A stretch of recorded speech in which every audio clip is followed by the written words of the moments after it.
Welcome to Organic Christian Life. This is episode 001. Where do we start? How about we start at the beginning?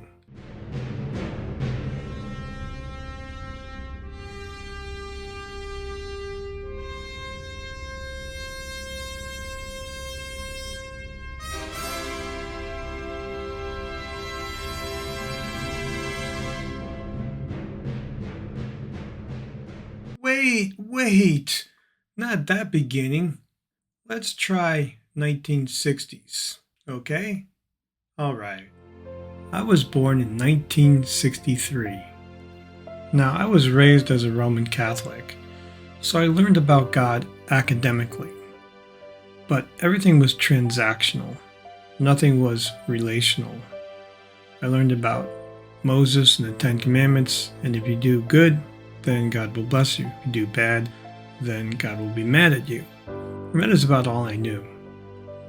Then, at the age of 17, I had a really amazing spiritual experience. Now, many people refer to this experience as being born from above, a spiritual birth, being reborn, or being born again. Whatever term that people use for it, I can tell you that it's a very, very real experience. And so we have a natural birth and a spiritual birth. Now, Jesus talked about this in John chapter 3. He was talking to a man named Nicodemus, and he told Nicodemus, he said, "Don't be surprised if I say to you that you must be born again." And Nicodemus said, how can that happen? Can you go back into your mother's womb and be born again? And Jesus said, that which is born of flesh is flesh, and that which is born of spirit is spirit. In other words, there's a natural birth and a spiritual birth. Both are real. And so that is where we start. We start with understanding that there's a natural birth and a spiritual birth. Both are real, but what is a spiritual birth? Well, what I can tell you is a spiritual birth is not weird or wacky or cult-like.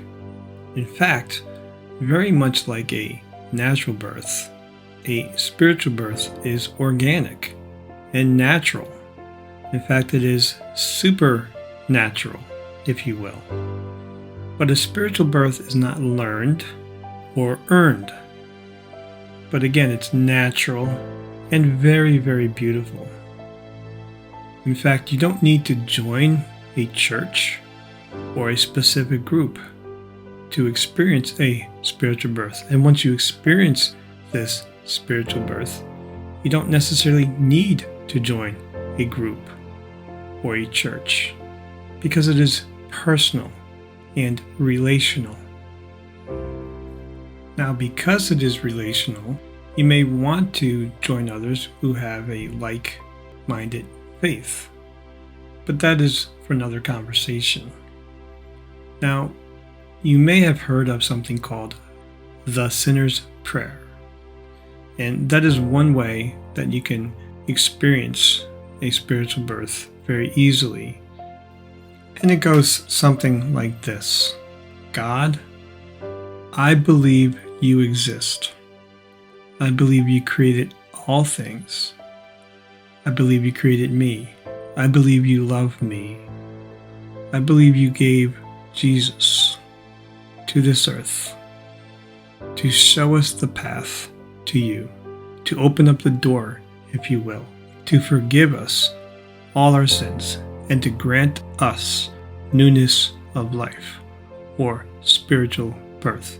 So I'm asking you, from the bottom of my heart, to come into my life, cleanse me from all sin, past, present, and future, and to grant me oneness with you. Now, if you mean that from the bottom of your heart, and that's the key, you have to have an open heart, then you will experience newness of life and a spiritual birth. Now, once you do that, there's more. Like the salesman says, wait, there's more. You may want to read the Bible and understand these things better. I would recommend starting at the Gospel of John and then going forward from there. Now, in another episode, we'll talk about how to read the Bible and how to understand it. But that's for another conversation. Now, what is beautiful here is that just like a natural birth, a spiritual birth is a lifelong journey. Now, let's talk about some aspects of this journey. Now, most evangelicals view the new birth as a ticket to heaven. You might have heard the term being saved. In other words, being saved from hell and getting an entrance into heaven. But I offer for your consideration the possibility that the real purpose of the new birth is not so much to get into heaven, but to get heaven into you. So then, if heaven is inside you, you are already living in eternity right now, right here, while on earth. Think about that. That means when your physical body dies, you simply walk from earth into heaven, like walking from one room into another. Let's drill down on this a little deeper. So, in other words, we move from one dimension to another dimension, from the physical 3D world to a spiritual 4D world. Now, some may call it a shift from mechanical physics to quantum physics, or entering the quantum field. I like to use the terms natural realm and spiritual realm. Either way, we are merely limited by our physical bodies. We grow and develop in both areas. The goal is not so much to become perfect, but to mature. Mature naturally as a person and mature spiritually. That is the goal. Think about it. When we are born, we are not expected to stay a baby or even a child. We are expected to grow up. Likewise, with a spiritual birth, we are not expected to stay a spiritual baby all our life, or even a spiritual child. No, in fact, we are expected to grow up. However, it is a journey of discovery and learning. So then, how do we learn? Well, primarily, there are two methods involved: academic and experience. Much of what we learn in life is through experience. For example, riding a bicycle, driving a car, learning a musical instrument. All these things involve not only academic, but learning by experience. God is a real person.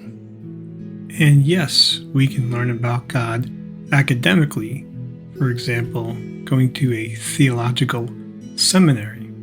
But mostly we learn about God relationally or by experience. I don't know if you've ever heard of something called practicing the presence of God. Well, just like practicing piano or practicing riding a bike or practicing anything, we can practice the presence of God and thereby learn much about God relationally. Let's take this another step further. When we are little, we learn through the five senses: touch, taste, smell, sight, hearing. Well, when you think about it, we actually have 5 spiritual senses that correspond to 5 natural senses. We can learn spiritual aspects, we can learn about God through these 5 spiritual senses. In other words, we can hear the voice of God. We can see, in a sense, what God is doing, or see in the Spirit. We can smell, taste, and feel, or sense spiritual things. We need to realize that this is something we grow into. We learn, we grow, we process. We learn, we grow, we process. Thereby, we become spiritually mature. But it all starts with the spiritual birth, which brings us to the last point of this session. So here's a question for you. When we are born into this world, can we ever be unborn? Think this through for a minute. I do not mean cease to live, but actually be unborn. Is that possible? Now apply that answer that you came up with to a spiritual birth. Can you be unborn again? Take some time to really contemplate that. Keep in mind as you do this that the physical is temporary, but the spirit is eternal.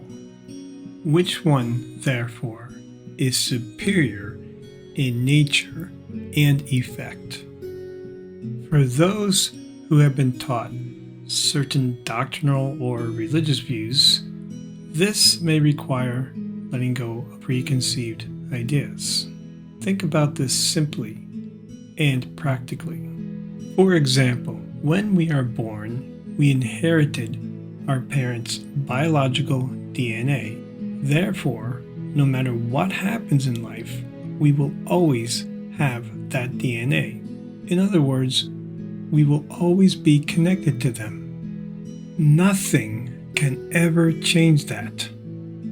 Likewise, when we experience a spiritual birth, we inherit spiritual DNA. Therefore, no matter what happens on earth, we will always be connected to God. Always. Let me phrase it another way. There is nothing that you can do that can ever undo what He did at the cross.